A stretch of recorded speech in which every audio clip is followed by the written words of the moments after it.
Сакрэты кніжных рарытэтаў. Аўтарскі праект Алеся Сушы пра скарбы хрысціянскай літаратуры і не толькі.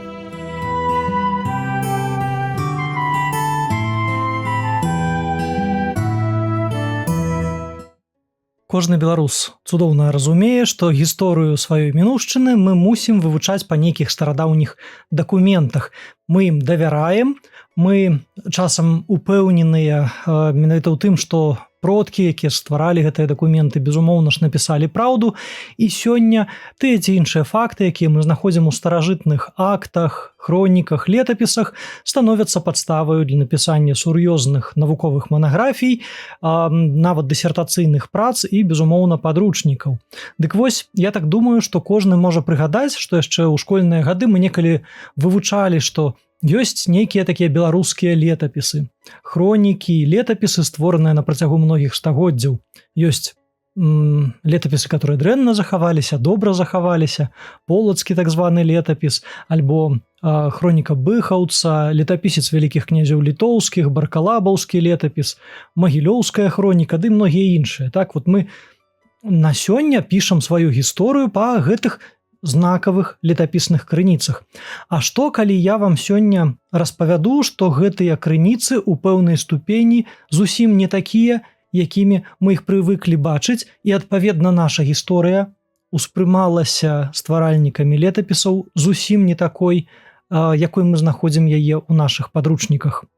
Хвала Хрысту, дарагія сябры, мы разважаем пра знакамітыя ці напаўзабытыя пісьмовыя помнікі, якія могуць шмат распавесці пра беларусаў, пра беларускую гісторыю, але і пра наша разуменне ў свеце сёння.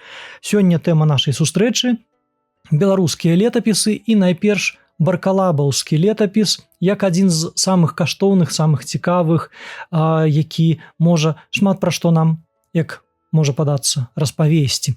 Паспрабуем разбурыць некаторыя міфы. Шкадую, калі так адбудзецца, можа быць, бо міфы гэта нядрэнна, але для дакладнасці, разумення ўласнай мінуўшчыны вельмі важна разумець, што летапісам слепа давяраць нельга, а тым больш, калі мы кажам не пра летапісы, а пра іх пазнейшыя перавыданні.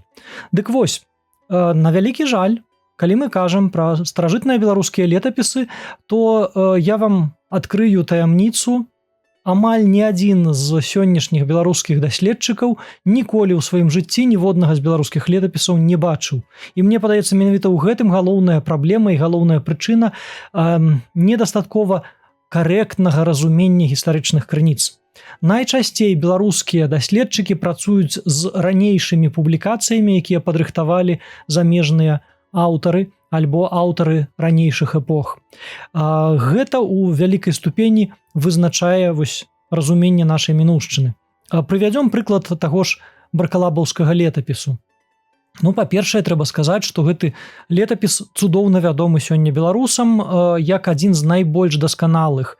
Многія даследчыкі, я нават працытую, напрыклад, першы ўжо даследчык і публікатар тэксту баркалабаўскага летапісу Пантелеймон Куліш яшчэ ў 1877 годзе называў яго гістарычнай крыніцай першачарговай значнасці.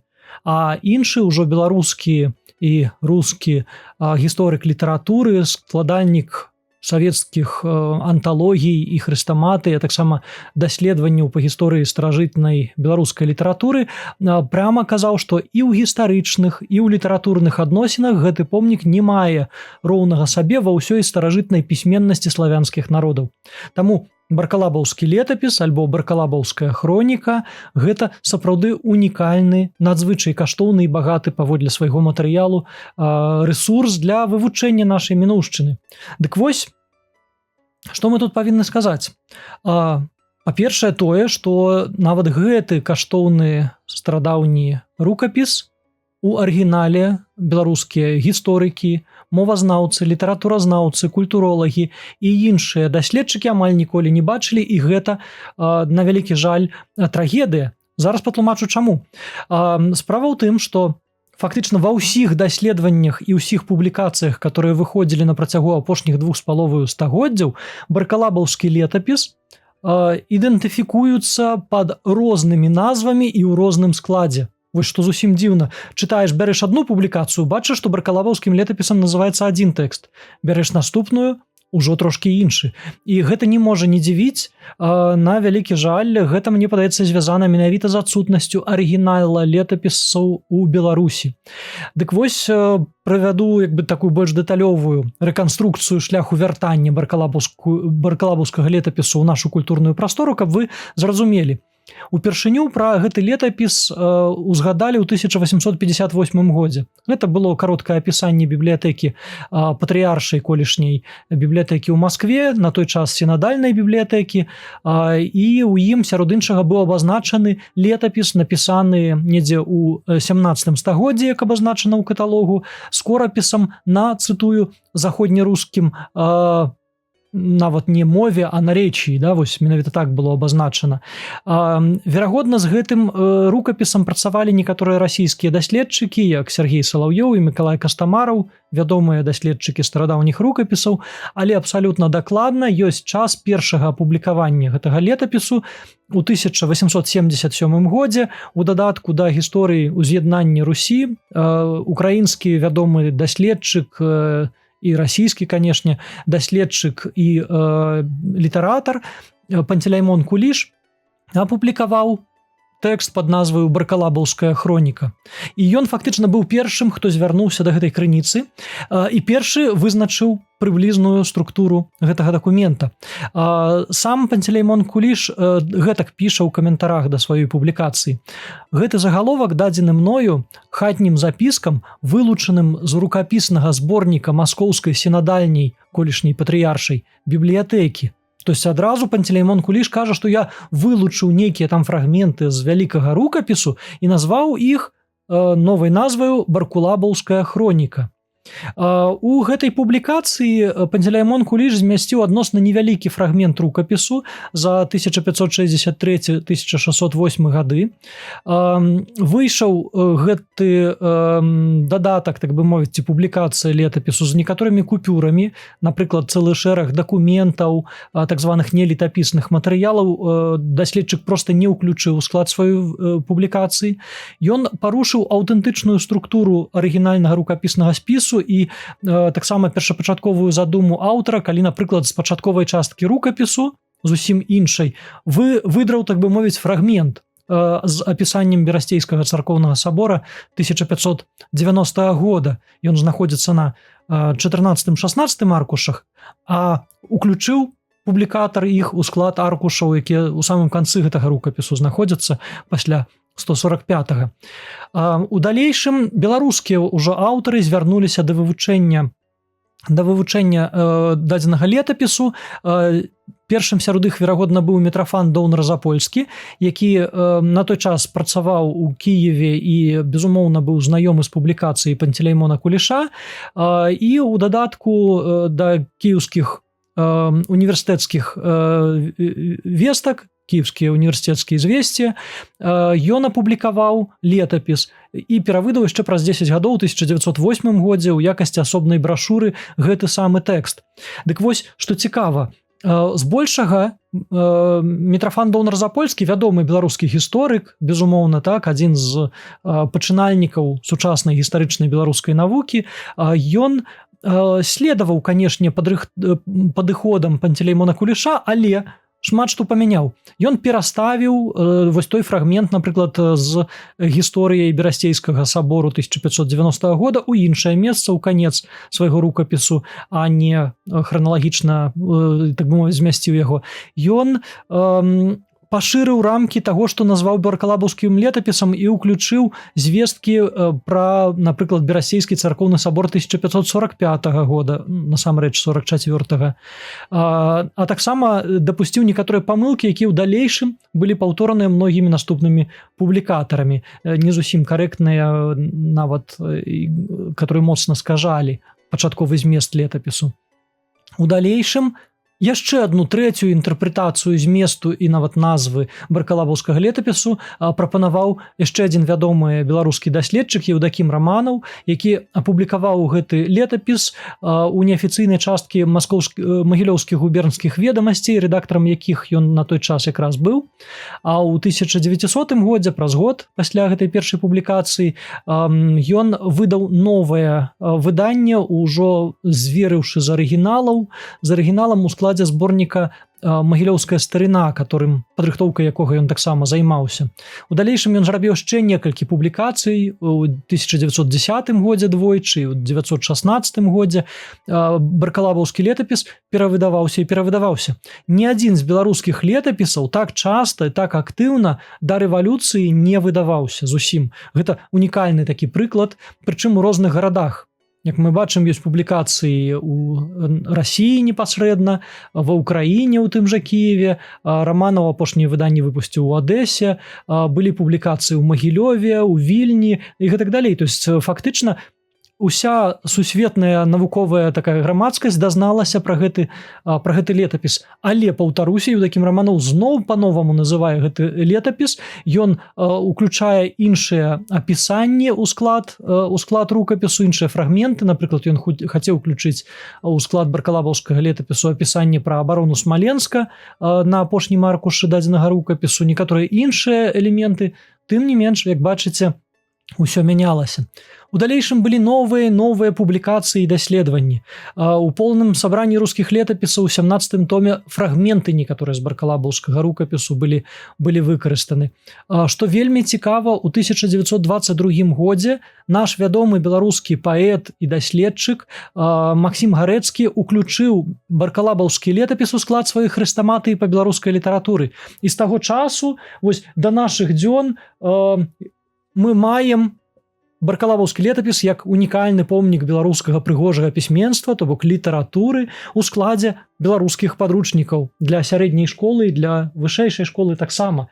Адным словам, баркалабаўскі летапіс сёння ўжо адназначна ўспрымаецца як такая знакавая адзінка і для разумення нашай гісторыі, і для разумення гісторыі беларускай літаратуры таксама. І усе астатнія пазнейшыя публікацыі Мальцава, напрыклад, публікацыі 62 года, Міколы Улашчыка ў 32 томе поўнага сабрання рускіх летапісаў у 75 годзе, потым у 77 годзе цудоўнае даследаванне Ніны Вайтовіч выйшла. Усе яны, што вельмі цікава, уключалі розныя часткі вялікага рукапісу у склад свайго даследавання і па-рознаму іх называлі. Пры гэтым нярэдка самі пярэчылі сабе. У іх складвалася адчуванне, што рукапіс нейкі такі рыхлы. Вот многія літаратуразнаўцы, напрыклад, яны кажуць, што баркалабаўскі летапіс такі вось ён нейкі недасканалы, ён структурна неяк так вот цэласна не аб'яднаны, ён патрабуе, так бы мовіць, нейкай дапрацоўкі. Але чаму? Таму што публікатары, вось гэтыя археографы, гісторыкі, а таксама літаратуразнаўцы, якія публікавалі гэты летапіс, яны проста механічна выдёргвалі фрагменты з вялікага тоўстага рукапісу, які чамусьці вырашылі назваць баркалабаўскім летапісам. Можа, былі на гэта пэўныя падставы. Пры гэтым, безумоўна, у пэўнай ступені гэты летапіс атрымоўваў ацэнкі у сувязі з рознымі, у тым ліку ідэалагічнымі і палітычнымі ацэнкамі рознай эпохі. Вы ж разумееце, што ў часы расійскай імперыі дамінавала адна ідэалогія і бачанне гісторыі, у часы Савецкага Саюза зусім іншая, і гэта моцна вельмі ўплывала. Рэлігійны аспект, безумоўна, ці замоўчваўся, ці вельмі спецыфічна інтэрпрэтаваўся ў гэтым рукапісе.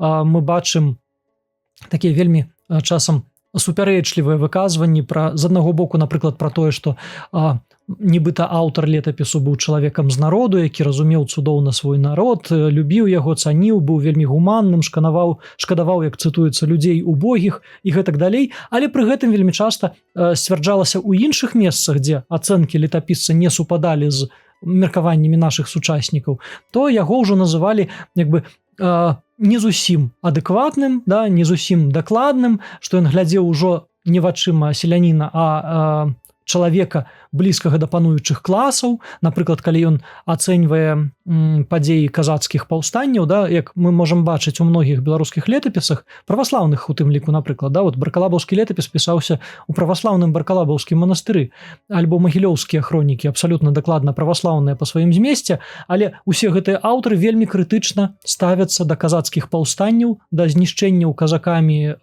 землякоў сваіх праваслаўных жа, да знішчэння цэркваў і іншых, да, абставінаў, але з пункту гледжання ўжо вось гісторыі 20 стагоддзя гэта пісаць было некарэктна і трэба было даць адпаведную ідэалагічную ацэнку, маўляў, летапісец нешта не разумеў. Ён калі і бачыў гэтыя злачынствы, здзекі і там забойствы, то ён, відаць, не мог ацаніць ва ўсёй паўнаце абставіны свайго часу. Нярэдка гэта прыводзіла нават і да такіх адкрытых непраўдзівых выказванняў сённяшніх нашых даследчыкаў, которых можна даволі шмат назваць, але зараз пра гэта не будзем. Зараз паспрабуем зразумець, чаму такія дзіўныя інтэрпрэтацыі вось гэтага летапісу ёсць. Паўтаруся, розныя назвы, да, то есть спачатку Куліш назваў хроніку баркулабаўскай хронікай, Доўнар-Запольскі баркулабаўскім летапісам ад імя Баркулаба Корсака, які згадваецца ў тэксце. Еўдакім Раманаў назваў яго варкалабаўскім, аправаславіўшы назву, да, нібыта ён палічыў, што па-руску імя Баркулаба, хаця ўсюды ў тэкстах, да, напісана Баркалаб, трэба правільна чытаць як Варфаламей, а замена, маўляў, гэта ад Варфаламея на Баркулаб адбылася пад нейкім польскім уплывам, што вельмі дзіўна, бо летапіс напісаны па-беларуску, кірыліцай у праваслаўным асяроддзі, і сам гэты чалавек у дакументах сябе называе Баркулабам менавіта. Больш таго дзіўна, што Раманаў як бы не назваў летапіс варфаламееўскім, а чамусьці толькі трошкі змяніў на варкулабаўскі. Карацей, дзіўнае вельмі найменне, якое не прыжылося. Коршунаў і Вайтовіч называлі летапіс баркалабаўскім, ад найменне мястэчка Баркалабава, ну і гэтак далей. Хаця часцей за ўсё сёння, паколькі аўтары карыстаюцца поўным сабраннем рускіх летапісаў, называюць яго баркулабаўскім, бо так яго назваў некалі яшчэ Мікола Улашчык. Тым не менш, вось на наш погляд, найбольш карэктна было б называць летапіс ці хроніку баркалабаўскім ці баркалабаўскай, і, адпаведна, вось у такім фармаце мы вот далей будзем зваць. Цяпер паспрабуем зразумець прычыну вось гэтага дзіўнага вельмі стаўлення да знакамітага летапіснага дакумента, да крыніцы унікальнай па сваёй значнасці. Чаму ён такі разбіты на фрагменты, чаму розныя назвы? А таму, што там няма тытульнага аркуша. Таму, што гэта не асобны нейкі тэкст, вылучаны ў складзе рукапісу, як вот нейкі асобны літаратурны твор. Безумоўна, літаратуразнаўцам хочацца зрабіць адкрыццё, ім хочацца знайсці новы тэкст, новы твор, новае зрабіць даследаванне, паказаўшы свой уклад у навуку, да? Даўшы новае найменне гэтаму тэксту, па-свойму інтэрпрэтаваўшы, што менавіта ёсць гэтым новым творам, да? Вот так надзёргаўшы розныя фрагменты з вялікага рукапісу, мы назвалі гэта ўсё адным нейкім іменем і вось зрабілі такое цудоўнае адкрыццё. Гэта некарэктна, калі мы бачым арыгінал. Паўтаруся, адна з найвялікшых праблем беларускай гістарычнай, ды і не толькі навукі, якраз у тым, што мы вельмі часта не працуем з арыгіналамі. Давайте разам з вамі разгарнём гэты арыгінал. Рукапіс у арыгінале, у сапраўднасці захоўваецца ў складзе вялікай бібліятэкі. Гэта сённяшні збор Дзяржаўнага гістарычнага музея ў Маскве, бо колішняя патрыяршая, потым сінадальная бібліятэка была перададзеная ў склад вось гэтага Дзяржаўнага гістарычнага музея. Ён знаходзіцца ў самым цэнтры расійскай сталіцы, на так званай Краснай плошчы, да, ці на Чырвонай плошчы, каля помніка Жукава. Вось хто бываў у Маскве, ведае чырвоны такі прыгожы вялікі дом. Гэта і ёсць Дзяржаўны гістарычны музей. Вось у ім, менавіта ў ім захоўваецца дадзены рукапіс. Рукапіс па складзе вялікі. Прычым, калі пачынаеш яго глядзець вось паслядоўна, старонка за старонкаю, робіцца дзіўнае адкрыццё, да которага хацелася б якраз звярнуць вашу ўвагу. Па-першае, такая вот агаворка, которую я хочу зрабіць, амаль усе беларускія летапісы, ды не толькі беларускія, захаваліся не як самастойныя вот нейкія літаратурныя творы. Яны найчасцей уключаны ў склад вялікіх рукапісаў, якія літаратуразнаўцы найчасцей называюць зводамі. Маўляў, спачатку нехта пісаў вось нейкія фрагменты, тэксцікі, да, а потым іх кампіліравалі ў складзе такіх зводаў, перапісвалі нанова, дадаючы яшчэ нешта новае, і з'яўляліся зводы са зводаў, спісы са спісаў, якія адрозніваліся некалькі па сваім змесце, але важна зразумець іншае, што гісторыкі таго часу, вось гэтыя самыя летапісцы, яны уключалі ранейшыя веды ў склад усеагульнай гісторыі з аднаго боку, а з іншага боку яны хацелі бачыць сябе і сваё месца ў агульнадзяржаўнай ці нават сусветнай гісторыі. І таму, калі мы бачым, вось адкрываем гэты рукапіс, то паслядоўна мы бачым, што рукапіс пачынаецца з рэлігійнай хрысціянскай малітоўнай часткі. На пачатку там ідуць кароткія запісы аб правілах уладкавання манастырскага жыцця, бо рукапіс пісаўся ў манастыры, у Бракалабаўскім манастыры, які ўжо на той час заснаваны, пачатак 17 стагоддзя, ён існуе, і манах пісаў для манахаў сваю гісторыю. Таму зразумелы вось гэты пачатак. Адразу за гэтымі кароткімі запісамі аб правілах уладкавання манастырскага жыцця ідзе тлумачэнне малітвы «Ойча наш». Зноў жа, не проста так. Любую справу нашы продкі пачыналі з малітвы. Перапісванне рукапісу ці стварэнне новага твору. Любая справа, ну, як мы сёння, як ежа, да, вось сесці за стол і супольна з сям'ёю паесці, папярэдне памаліўшыся. У такім самым фармаце нашы продкі пачыналі любую справу, і напісанне гэтага летапісу, як бачым, пачынаецца з малітвы і тлумачэнне на яе паводле Яна Златавуснага. Гэтыя матэрыялы мы разумеем рыхтаваліся ў адпаведнасці з апостальскімі правіламі, я маю на ўвазе правілы ўладкавання манастырскага жыцця, ну і, безумоўна, тлумачэнне Яна Златавуснага з'яўляецца ключавым ці найбольш важным для разумення гэтай малітвы. Далей, пачынаючы з 4-га аркуша рукапісу, ідзе пералік і апісанне царкоўных правіл і законаў, у тым ліку ўспаміны пра Берасцейскі сабор 1590 года. Той самы, который нашымі даследчыкамі быў выдзернуты, усе астатнія рэлігійныя вось гэтыя царкоўныя правілы не былі ўжытыя, выкарыстаныя і апублікаваныя. А вось Берасцейскі царкоўны сабор даследчыкі палічылі, што гэта тычыцца, значыць, Беларусі, паколькі аўтар праваслаўны манах, ён, значыць, гэты тэкст напісаў сам, апісанне Берасцейскага сабора 1590 года.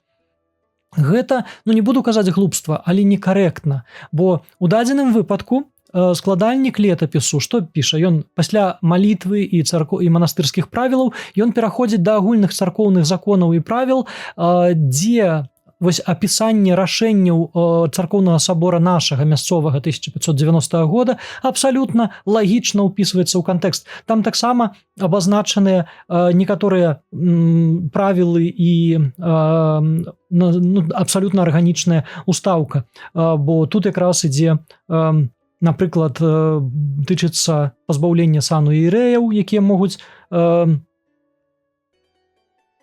рабіць толькі некалькі вось іерэяў разам, а таксама забароны аднаму іерэю проціпастаўляць сябе іншым, ну і гэтак далей. То есть, зноў жа, гаворка ідзе пра прыняцце тых ці іншых рашэнняў для рэлігійнай абшчыны свайго часу, для так званай рускай царквы, як яна завецца ў дакументах, да, то есть для праваслаўнай царквы Вялікага княства Літоўскага. Таму тут мы маем справу з агульнацаркоўнымі законамі. Далей ідуць звесткі пра біблейскага царя Давіда, узятыя, верагодна, з кніг царстваў. Гэта аркушы з 17 до 20. То есть ідзе першая гісторыя дзяржаў у свеце, як яе разумеў чалавек хрысціянскі і рэлігійны. Бо гісторыя пачынаецца так, ну, царствы сённяшнія, так, яны ёсць прадаўжальнікамі колішніх іерусалімскіх, да, колішняга ізраільскага і іудзейскага царстваў. Так ці іначай гісторыя царя Давіда ўпісваецца, бачыце, ў гэты рукапіс. Потым ідзе нарыс пра набажэнства, духоўныя традыцыі ў ісламе, аркушы з 20 по 24. Потым паданне пра біблейскага волата, да, Самсона. Далей ідзе летапісец о вялікіх рускіх князях, потым хроніка о вялікіх князях літоўскіх, у тым ліку са знакамітай пахвалой вялікаму князю Вітаўту, гэта ўжо аркушы з 43 по 65. Далей ідзе шэраг самых розных разнародных хранікальных запісаў пра падзеі ў Еўропе, і ў тым ліку, дарэчы, там ёсць адыходы да Вялікага княства літоўскага, але не толькі ў Еўропе, яшчэ і на Блізкім усходзе. Тут жа ідзе апісанне пра складанне Кірылам і Мефодіем славянскай азбукі, пра іншыя старажытныя алфавіты, пра краіны, пра гарады свету, пра дзіўныя народы і гэтак далей. Это 65-70 аркушы.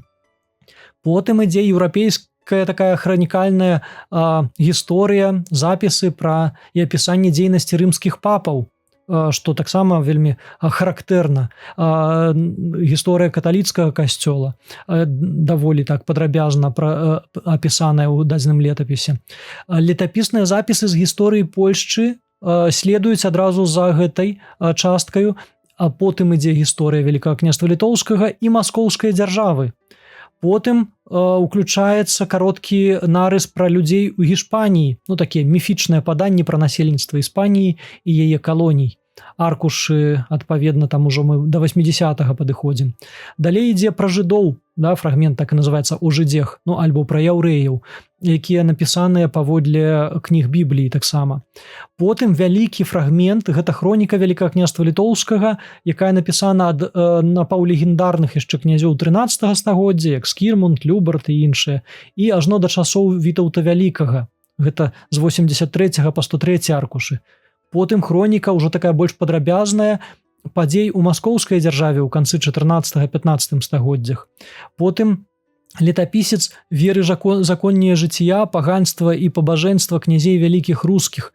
Ён уключае вось гэты фрагмент, гэты летапісец, звесткі пра палітычную гісторыю Русі, ад самых першых такіх легендарных згадак пра прыход варагаў ці вікінгаў, заснаванне першых гарадоў і да часоў мангола-татарскага нашэсця, калі, цытую, рускія князі ад татар княжанні прыймавалі са арды і калі адбывалася ўжо Кулікоўская бітва.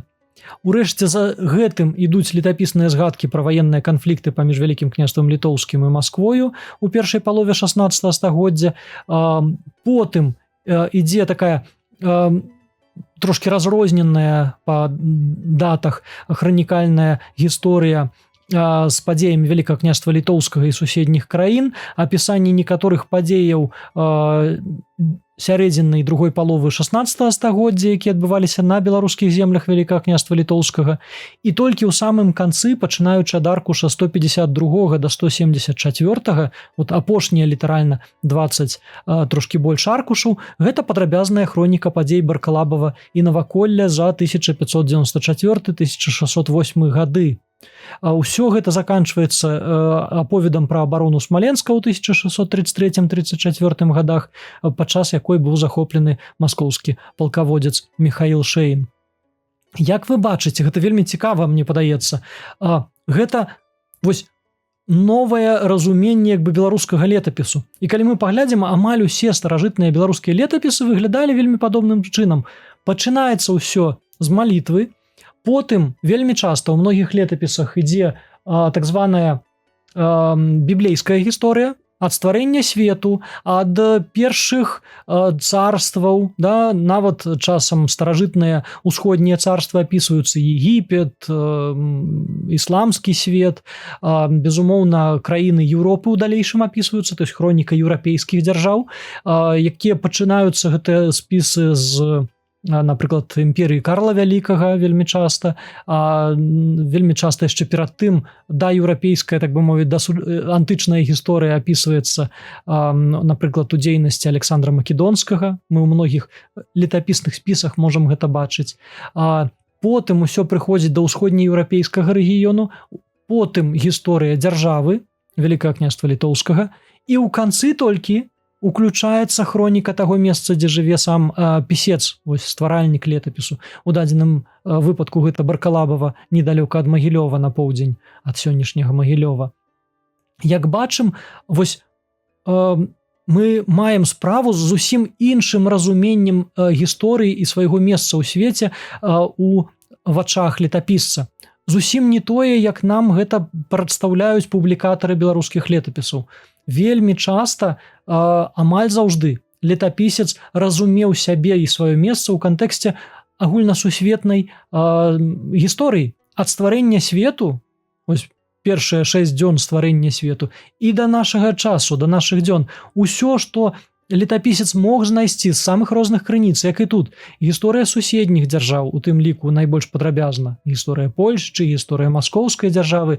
Яны тут вельмі дэталёва апісваюцца. Стасункі з імі, саюзы і войны, спробы знайсці сваё месца ў гэтым свеце.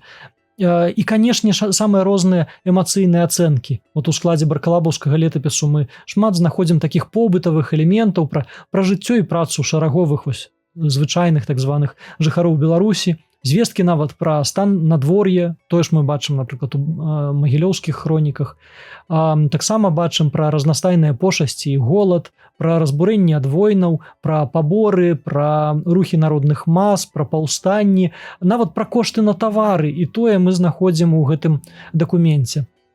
Адным словам, мне падаецца вельмі важна вярнуць вось гэта цэласнае разуменне старажытных беларускіх летапісаў, не спрабуючы вырваць іх з агульнага кантэксту, хрысціянскага кантэксту. Амаль усе беларускія летапісы пісаліся людзьмі рэлігійнымі, вернікамі, якія бачылі сябе часткаю сусветнай цывілізацыі і хрысціянскай цывілізацыі найперш. Яны пачынаюць амаль усе свае апісанні, вось, паўтаруся, ад стварэння свету, ад хрышчэння тых ці іншых краёў, народаў і даводзяць да свайго перыяду. Гэта якраз вельмі важнае разуменне. І тады ў нас не будзе адчування вось гэтага кампілятыўнага характару беларускіх летапісаў. Ну, сапраўды, вось, калі бачыш такое фрагментарна складзенае нешта, пад назваю баркалабаўскі летапіс, то разумееш, што сапраўды нешта тут мог памыляцца гэты летапісец, нешта не так разумеў, ці яшчэ што з ім было не так. Калі ж ты бачыш гэты помнік цэласна, то ствараецца зусім іншае ўражанне. Паўтаруся, на вялікі жаль, ніводнага старадаўняга беларускага летапісу ў нашай краіне не захавалася. Усе іх трэба шукаць за мяжою, у суседніх ці ў далёкіх дзяржавах. Многія з іх апублікаваныя, але амаль усе фрагментарна. І толькі адносна нядаўна разбіліся пэўныя спробы поўнага выдання рукапісных спісаў, як яны ёсць. Так, напрыклад, быў апублікаваны некалі радзівілаўскі летапіс, што стала сапраўдным адкрыццём для многіх. Факсімільнае ўзнаўленне радзівілаўскага летапісу паказала не толькі прыгажосць шматлікіх мініяцюр на яго старонках, але і яго сапраўдны склад. Ён жа пачынаецца аповесцю мінулых гадоў, якую ўсе ўспрымаюць таксама як самастойны твор. Яна ж таксама ўпісаная ў кантэкст вялікіх летапісаў. Аповесць мінулых гадоў з'яўляецца часткаю вялікіх летапісных спісаў, як і тут мы гэта бачым. І тое ж адбылося ў свой час з баркалабаўскім летапісам. Мы пэўны час таму апублікавалі, я вам хачу паказаць, факсімільна ўзнавілі поўны гэты рукапісны зборнік з баркалабаўскім летапісам, гэты баркалабаўскі рукапіс, што захоўваецца сёння ў Дзяржаўным гістарычным музеі ў Маскве. І сёння ёсць магчымасць з ім непасрэдна пазнаёміцца ў поўным арыгінальным складзе, паслядоўна, дзе тэксты апісаныя, як іх бачыў летапісец. Больш таго, мы расчыталі разам з калегамі з Інстытута мовазнаўства Акадэміі навук арыгінальны тэкст гэтага летапісу, яго поўнасцю цалкам апублікавалі. І мне падаецца, менавіта такі падыход, калі мы вяртаем арыгінальную крыніцу і ў візуальным кантэксце, праз копію, хай сабе, факсімільнае ўзнаўленне і электронную копію, і праз, напрыклад, такі, я просто пакажу, як выглядае гэты зборнік цалкам, адно з такіх выданняў, дзе усе староначкі адна за адною беларускім такім скорапісам узноўлены. То есть мы бачым такую фотакопію перадрукаваную. Гэта было такое першае выданне, другое, больш дасканалае, таксама было падрыхтавана ў выдавецтве «Беларуская энцыклапедыя» з другім томам, дзе змешчаны нашы даследаванні і поўны тэкст гэтага цудоўнага рукапісу, на который хацелася б звярнуць вашу ўвагу. Мне падаецца, абавязкова нам неабходна вяртацца да першакрыніц. Безумоўна, трэба давяраць папярэднікам. Перад намі былі цудоўныя даследчыкі, той жа Мікола Ўлашчык, чыё імя мы згадвалі, ці Вячаслаў Чамярыцкі, которага вельмі люблю і паважаю, который у гэтым годзе святкуе свой юбілей, каго абавязкова трэба ўзгадаць і выказаць яму велічэзныя словы ўдзячнасці. Ён нам дапамагаў і кансультаваў пры падрыхтоўкі гэтага факсімільнага выдання ў 2013 годзе. Дзякуючы звароту да арыгіналаў мы можам прыадкрыць для сябе сапраўдную гісторыю нашага краю без нейкіх ідэалагічных надбудоваў. Да, вось, вот нельга было ў савецкі час эту рэлігійную частку падкрэсліваць, нельга было паказваць празмерную хрысціянскую візію, да, летапісцаў. Таму вось гэтыя старонкі, напрыклад, пра стварэнне свету, пра старажытныя цывілізацыі, пра рымскіх папаў і ўсё астатняе яны былі нецікавыя выдаўцам савецкага часу. Сёння ж мы павінны спакойна, без залішніх ідэалагізаваных нейкіх ацэнак вывучаць першакрыніцы, нашы знакамітыя летапісы і хронікі. Мы павінны даследаваць іх у арыгіналах, дзе б яны не захоўваліся, павінны рабіць лічбавыя копіі і, безумоўна, павінны рабіць іх даступнымі для шырокай аўдыторыі, не толькі для даследчыкаў, але для ўсіх ахвотных, каб можна было на ўласныя вочы пабачыць гэтыя сапраўдныя сведчанні нашай мінуўшчыны. Давайте будзем разам і надалей адкрываць нашу гісторыю, каб лепш разумець саміх сябе. Дзякуй і да новых сустрэч.